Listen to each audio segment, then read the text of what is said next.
اللہ آپ کی محبت کو سلامت رکھے۔ وہ اجازت لے کے آئے ہیں؟ کہا نہیں، کہا چل واپس۔ کیا؟ چل واپس۔ مسند ابو یعلا کی حدیث ہے، کہا چلا جا واپس، تو بغیر اجازت کی آ گیا ہے، تجھے مصطفیٰ نے بھیجا ہی نہیں۔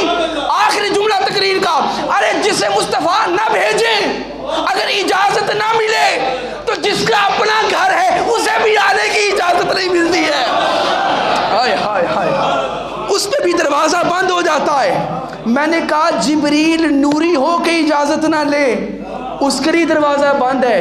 ہم تو پھر خاکی ہیں، ہم تو پھر خاکی ہیں۔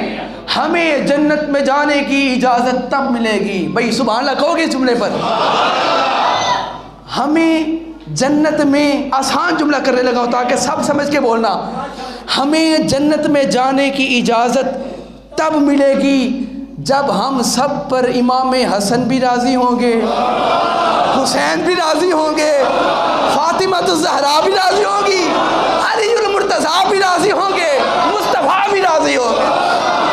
بغیر ان کی اجازت کے کوئی اوپر جنت میں نہیں جا سکتا، وہ پہلا آسمان ہی نہیں کراس ہونا ان کی بغیر محبت اور ادب کے، اجازت کے۔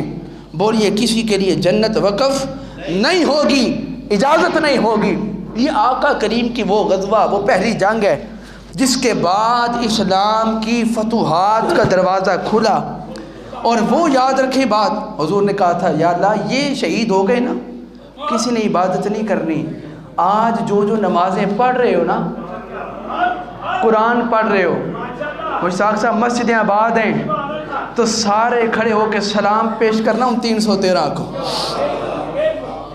سلام پیش کرنا ان 313 کو کہ آپ نے اس میدان میں ایسا کردار ادا کیا ہے کہ آپ کی آقا کی پھر وہ دعا رنگ ایسے لائی، مسجدیں بھی آباد، بولو مسجدیں بھی، قرآن بھی پڑھا جا رہا ہے، اذانیں بھی دی جا رہی ہیں۔ اس کی دوسری کڑی حضور نے کہا تھا نا حسین منی، حسین مجھ سے ہیں، یہ دوسری کڑی تھی۔ حسین پاک کی شہادت، یہ وہ شہادت، اس لیے یزید نے کربلا برپا کرنے کے بعد، امام حسین کو شہید کرنے کے بعد، اس نے ایک جملہ کہا تھا امام حسین کے منہ پہ چھڑی مار کے۔ اس نے کہا تھا کہ اے حسین اب بتا کون جیتا، اور پھر عربی کے اندر اس نے جملہ شعر پڑھا، ترجمہ یہ تھا کہ آج میرے آبا و اجداد زندہ ہوتے تو دیکھتے کہ میں نے غزوہ بدر کا بدلہ لے لیا۔ میری بات سمجھ آئی؟ وہ کربلا ساری کی ساری کیا تھی؟ وہ بدر کا بدلہ تھی جو یزید کے منہ سے بعد میں نکلی۔ آئمہ لکھتے ہیں اس کے کفر پر جو دلیلیں ہم نے دینی ہوتی ہیں نا، یزید کے کفر پر جو دلائل ہیں، ان دلائل میں سے ایک دلیل یہ بھی ہے کہ اس کی زبان یہ جملہ کہہ رہی تھی کہ ہم نے بدر کا بدلہ لے لیا ہے۔ یہ جو ساری جنگیں ہوتی ہیں نا، پھر احد، خندق، حنین وغیرہ، یہ ساری کیا تھی؟ یہ بدر کا بدلہ تھا۔ اس لیے آ کے پھر سارا خاندان آپ کے رسول پاک کا شہید ہوا کربلا کے میدان، یہاں آ کے اس جنگ کا بدلہ لیا گیا تھا۔ یہ ہمارا اسلام کا وہ نقشہ ہے جو سرکار دو عالم صلی اللہ علیہ وسلم نے ہمیں عطا فرمایا۔ اور یاد رکھیں رمضان بار بار نہیں آتا، آپ کو پتہ ہے نا، رمضان بار بار سال بعد آتا ہے، لیکن ہر سال آتا ہے، ہر سال۔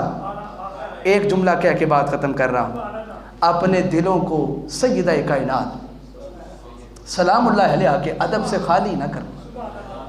اگر سیدہ کا ادب ہوا پھر رمضان بھی کام آئے گا، پھر قرآن بھی کام آئے گا، پھر دنیا کا ہر نیک کام تمہارے کام۔ لیکن اگر عبادتوں کی کثیر تعداد آپ کے پاس ہوئی اور سیدہ کا ادب نہ ہوا، میں آپ کے سامنے گارنٹی کے ساتھ کہہ سکتا ہوں اللہ اپنی وہ عبادتیں بھی اپنے پاس، وہ سجدے قبول نہیں کرے گا جس میں رسول پاک کی ناراضگی شامل ہوگی۔